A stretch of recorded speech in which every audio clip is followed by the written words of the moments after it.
वो पुराना मकान जहां खुशियां कभी दाखिल नहीं होती थी। रात के सन्नाटे में रसोई से बर्तनों के पटकने की आवाजें आ रही थी। 19 वर्षीय नकुल अपनी अंधेरी कोठरी में बैठा एक पुराने टूटे हुए कैमरे को साफ कर रहा था। ये उसके पिता की आखिरी निशानी थी। उसके पिता एक मामूली कैमरामैन थे जिनकी मौत के बाद नकुल की जिंदगी नरक बन गई थी। अरे नकुल, ओ फोटोग्राफर की औलाद, बाहर निकल। उसकी सौतेली माँ सुमित्रा की कर्कश आवाज गूंजी। दिन भर इस कूड़े को साफ करता रहता है। जा, रसोई के सारे बर्तन धो और कल सुबह तक घर की सफाई हो जानी चाहिए। नकुल खामोश रहा।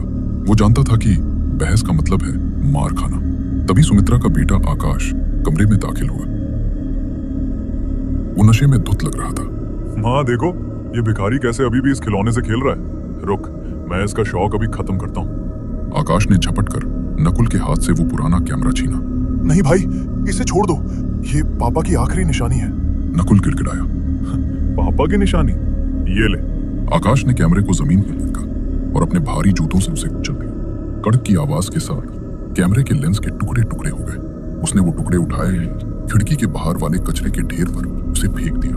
अब जा और कचरे के ढेर में और उसके पास वाले नाले से अपने बाप की यादें ढूंढ। सुमित्रा ठहाका मारकर हंसी। उसने नकुल को गर्दन से पकड़ा और घर से बाहर धक्का दे दिया। आज रात बाहर ही सड़, खाना नहीं मिलेगा तुझे। अपमान और भूख से बिलखता नकुल पागलों की तरह गलियों में भागने लगा। वो शहर से दूर उस इलाके में पहुंच गया जहां पुराना कबाड़ खाना और शमशान की सीमा मिलती थी। रात के 2 बज रहे थे और कोहरा इतना घना था कि कुछ ही दूरी पर स्थित बिजली के खंभे भी नहीं दिख रहे थे। नकुल एक मलबे के ढेर पर बैठकर रोने लगा। तभी पास ही मिट्टी के नीचे से उसे एक फीकी काली धात्विक चमक दिखी। उसने कौतूहलवश मिट्टी हटानी शुरू की। वहां एक भारी चमड़े का थैला लगा था। थैले के अंदर एक प्राचीन भारी विंटेज पोलरॉइड कैमरा था। उसका लेंस किसी गहरी आग की तरह चमक रहा था। किसका है ये? नकुल ने चारों तरफ देखा पर वहां सन्नाटा था। तभी उसे एक मोटरसाइकिल की आवाज सुनाई दी। आकाश अपनी बाइक पर नकुल का पीछा करते हुए वहां आ पहुंचा था। वो नकुल को अकेले पाकर उसे और पीटना चाहता था। अबे ओ भिखारी, तो यहाँ छिपा है? आकाश बाइक से उतरा। वो कबाड़ खाने के उस भारी लोहे के गेट के पास खड़ा हो गया जो सालों से जंग खाकर जर्जर हो चुका था। आज तुझे ऐसी मार मारूंगा कि तू फोटोग्राफी भूल जाएगा। नकुल का हाथ कांपते हुए कैमरे के शटर बटन पर गया। उसने अनजाने में ही आकाश की तरफ लेंस घुमाया और बटन दबाया। क्लिक की आवाज हुई। कैमरे से कोई रोशनी नहीं हुई, लेकिन एक ठंडी नकुल के शरीर से कुछ ही पलों में कैमरे के नीचे से एक पोलरॉइड तस्वीर बाहर निकली। नकुल ने कांपते हाथों से उसे टॉर्च की रोशनी में देखा। तस्वीर अभी साफ हो ही रही थी, लेकिन जो दिखा उसने नकुल के रोंगटे खड़े कर दिए। तस्वीर में आकाश उसी गेट के नीचे दबा हुआ था। उसका चेहरा खून से लथपथ था और उसकी आंखें फटी हुई थी। ये क्या है? नकुल चिल्लाया। आकाश, वहां से हटो, वो गेट गिरने वाला है। पागल हो गया है क्या? आकाश हंसा और उसी गेट को जोर से निकला। देख, ये मेरा कुछ नहीं बिगाड़ सकता। तभी पास के रेलवे ट्रैक से एक भारी मालगाड़ी गुजरी। जमीन में ऐसा कंपन हुआ कि गेट के पुराने रोड एक एक करके उखड़ने लगे। नकुल ने अपनी आंखों से देखा। दृश्य बिल्कुल वैसा ही था जैसा तस्वीर में ठीक 3 मिनट पहले दिखा था।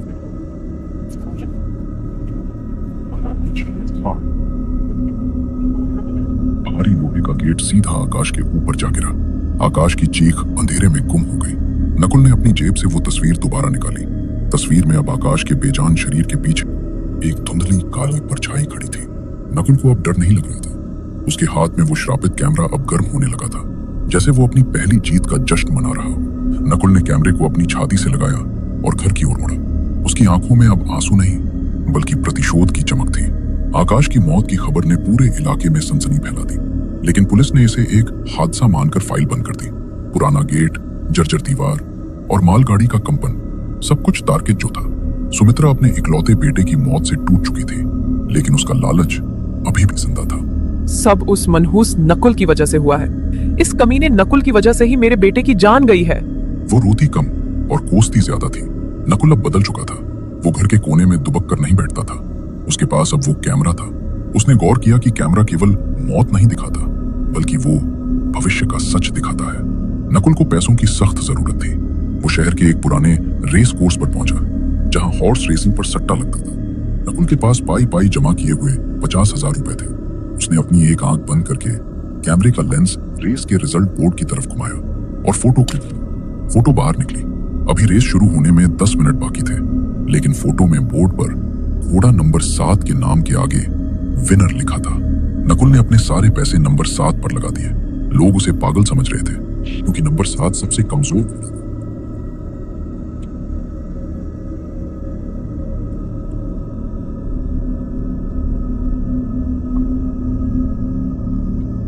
लेकिन जैसे ही रेस खत्म हुई, पूरा मैदान सन्नाटे में नंबर 7 जीत चुका। नकुल के 50,000 रुपए अब 50 लाख में बदल चुके थे। नकुल ने पिछले 1 महीने में वो सब कुछ हासिल कर लिया जो कभी सपना था। उसने सट्टेबाजी और शेयर बाजार की फ्यूचर फोटोज खींचकर करोड़ों कमाए। उसने अपनी सौतेली मां सुमित्रा को बेदखल नहीं किया, बल्कि उसे अपने नए बंगले में चीफ हाउसकीपर बना दिया। सुमित्रा, जो कभी नकुल को जूठा खाना दिया करती थी, आज उसके जूते पॉलिश कर रही थी। नकुल उसे देखता है, हल्की सी मुस्कान उसके होठों पर फैल जाती है। वो तंज भरे मजाक में कहता है, मेरी प्यारी सौतेली माँ, जरा ध्यान से, अगर पॉलिश में जरा सी भी कमी रह गई ना, तो आज भी खाना नहीं मिलेगा। नकुल अपनी कामयाबी का जश्न मनाने के लिए एक बड़ी पार्टी आयोजित करता है। शहर के रईस वहां मौजूद है। हंसी, शोर, चमकते कपड़े और शैंपेन की बोतलें। नकुल अपनी जेब से कैमरा निकालता है और पार्टी की एक ग्रुप फोटो लेता है। फोटो बाहर आती है। नकुल उसे झटके से देखता है। फोटो में पार्टी का शैंपेन टावर गिर रहा है और एक कांच का टुकड़ा सीधे नकुल की आंख के पास लगा है। नकुल सतर्क हो जाता है। वो तुरंत वहां से हट जाता है, लेकिन नियति को बदला नहीं जा सकता। जैसे ही वो मुड़ता है, एक वेटर लड़खड़ाता है। शमशेन के गिलास गिरते हैं और कांच का एक बारीक टुकड़ा हवा में उड़ता हुआ नकुल के गाल को चीर देता है। ठीक वैसा ही घाव जैसा फोटो में था। नकुल को एहसास होता है, कैमरा केवल भविष्य नहीं दिखाता, वो कीमत वसूलता है। वो जितनी बड़ी सफलता दिखाता है, उतनी ही बड़ी चोट देता है।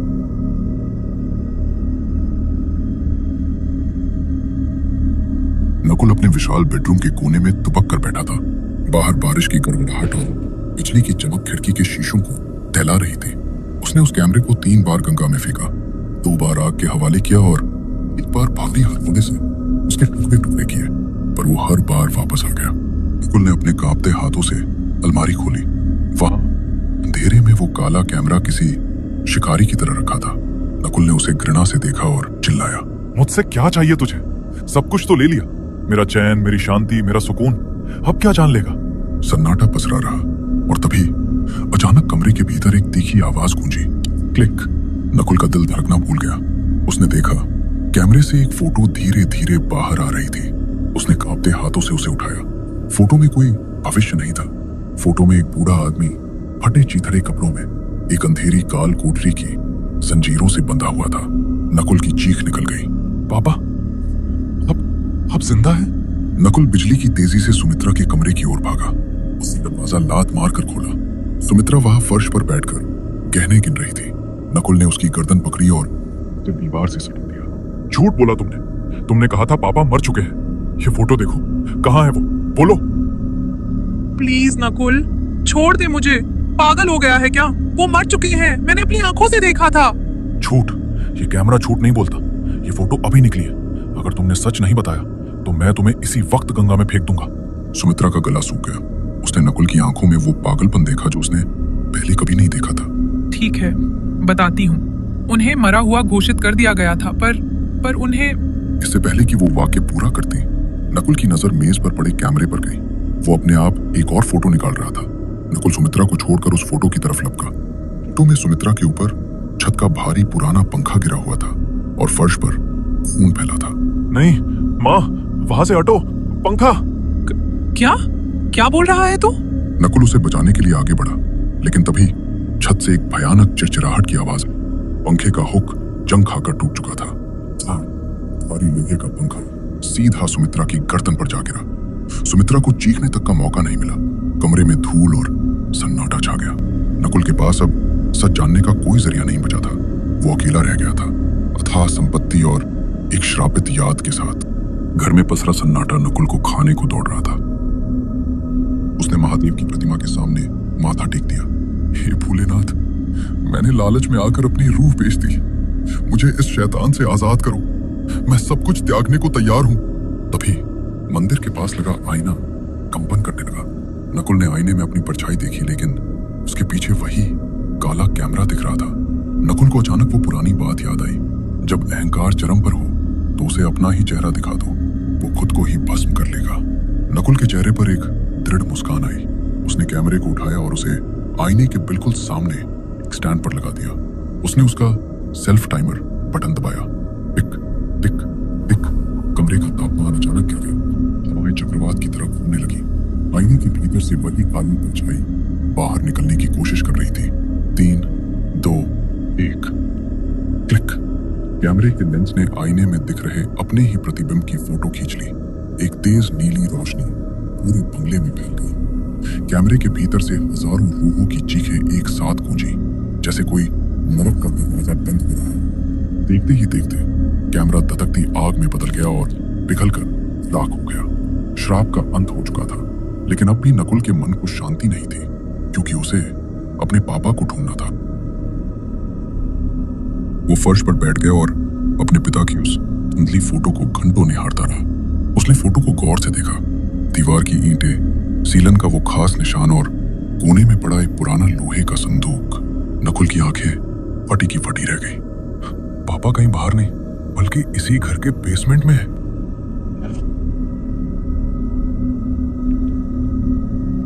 नकुल पागलों की तरह उस पुराने घर की ओर भागा, जिसे उसने सालों पहले छोड़ दिया था।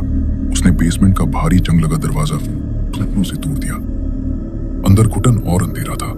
जैसे ही उसने टॉर्च जलाई, उसकी रूह कांप गई। सामने कोने में लोहे की भारी जंजीरों से जकड़े हुए एक बुजुर्ग व्यक्ति बैठे थे। उनके बाल सफेद हो चुके थे और शरीर हड्डियों का ढांचा बन चुका था। पापा! नकुल दहाड़ मारकर रो पड़ा। उसने पत्थर उठाकर जंजीरों के ताले तोड़ दिए। उसके पिता ने धीरे से आंखें खोली और धुंधली आवाज में बोले, नकुल बेटा, क्या तुम सच में यहाँ हो? नकुल ने उन्हें गले लगा लिया। सालों का दर्द आंसू बनकर बह निकला। पिता के कांपते हाथों ने नकुल का चेहरा छुआ। नकुल बेटा, मुझे लगा था मैं कभी सूरज की रोशनी नहीं देख पाऊंगा। जब वे बाहर आए और नकुल ने उन्हें सुरक्षित महसूस कराया, तब उसके पिता ने वो खौफनाक सच बताया। सुमित्रा ने मुझसे प्यार नहीं, बल्कि सिर्फ संपत्ति के लिए शादी की थी। उसने धोखे से नशीली दवाएं पिलाकर मेरे अंगूठे के निशान वसीयत पर ले लिए। जब मेरा काम खत्म हो गया, तो उसने सबको कह दिया कि मैं मर चुका हूं और मुझे उस तहखाने में कैद कर दिया। वो चाहती तो मुझे मार सकती थी, पर वो चाहती थी कि मैं दिल दिल कर मरूं। अपनी पापा की कहानी सुनकर नकुल की आंखों में आंसू आ गए। उसने उन्हें गले लगा लिया। कैमरा जा चुका था। श्राप खत्म हो चुका था। अब नकुल के पास कोई ऐसी मशीन नहीं थी जो भविष्य दिखा सके, लेकिन उसके पास उसका आज था।